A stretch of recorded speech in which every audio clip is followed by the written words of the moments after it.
Kaya pala sinasabi nila na Magnolia daw ang hindi masyadong mahal ni boss dahil pala pinagkakaitan, imbes na sa kanila mapupunta abay binawi ng uwak yung para sana sa kanila. Halimbawa ito, Arvin Tolentino na matagal nang inaantay ng Magnolia, inagaw pa ng pinakamamahal na team nila na syempre Ginebra. At ang number 1 pick na si Stephen Holt na sana mapupunta sa Ginebra ay sa Magnolia na tuloy lalanding. Diba?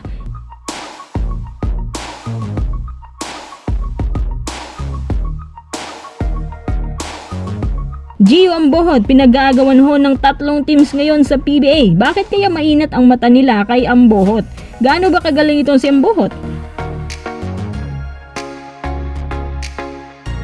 Bago tayo magpatuloy, kung nais susuportahan ang aking channel, just click subscribe and share. Ayon kay Sir Snow Badwa, kagabi lamang biglang nag-iba ang takbo ng isip ng SMC teams. Magkakaroon po ng switching sa pagitan ng Magnolia at Ginebra. Diba sinabi ko na, kukunin po ng Ginebra si Stephen Holt or Shawnee Winston. Pero dahil kay Jimmy Malonzo, iba na tuloy ang gusto nila.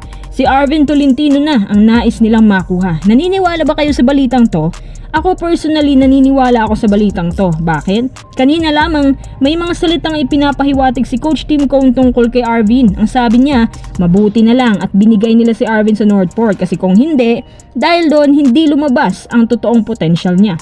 O tapos coach, ano ngayon? Todo puri si Coach Tim sa kanya. Ang alam ko, basta may kukunin si Coach Tim, pinupuri muna niya yan bilang hudyat ng kanilang trade deals. Gaya ni Tyler Tio, di ba? Ayaw lang ng Phoenix ibigay si Tio. Ngayon si Arvin na matagal nang hinihintay ng Magnolia, mapupurnada pa dahil kay Jimmy Malonzo. Ang mapupunta na ngayon sa Magnolia si Stephen Holt, which is ang sabi pa, biglang nagbago daw ang isip nila. Alam niyo para sa akin, sa pinapakita ni Arvin ngayon, imposibleng agad-agad magbago ang isip ng Magnolia.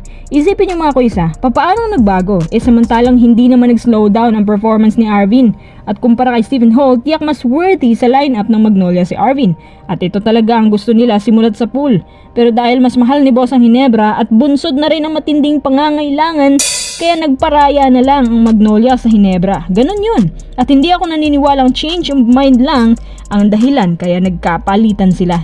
Kahit labag yan sa kalooban ng Magnolia, pero sige na lang, kawawa naman ng Magnolia. Kung tutusin, kasalanan nila yan. Bakit? Kasi pinapatagal pa nilang pag-trade kay Calvin. Dahil hinawakan pa nila si Calvin kaya yan tuloy, nabigo pa sila sa kanilang plano. Di sana nasa kanila na si Arvin. Pero teka, okay din naman si Stephen Holt. Tsaka mas bata pa, mas malaki-laki ang improvement na pwedeng mangyari sa career niya sa Magnolia. Ang tanong, sino ang ipapalit ng Ginebra para makuha si Arvin?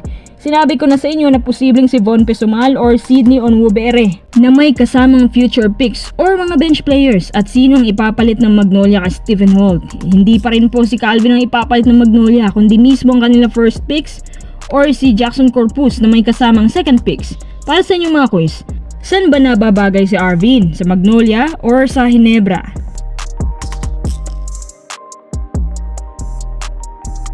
Tara, next update. Pinag-aagawan po ngayon si Gio Ambohot. Bakit naman?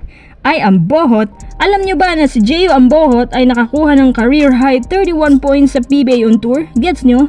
Ang ibig kong sabihin, kapag si Ambohot ay maganda ang laro ng pulso, napakatirador din pala.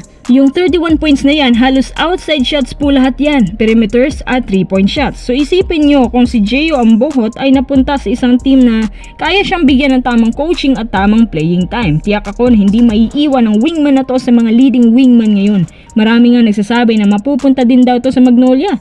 Hindi magtatagal or baka din mapupunta sa Gilas in the future. Tsaka naalala ko, di ba si Ambohot yung finals MVP sa season 97 ng NCAA Finals?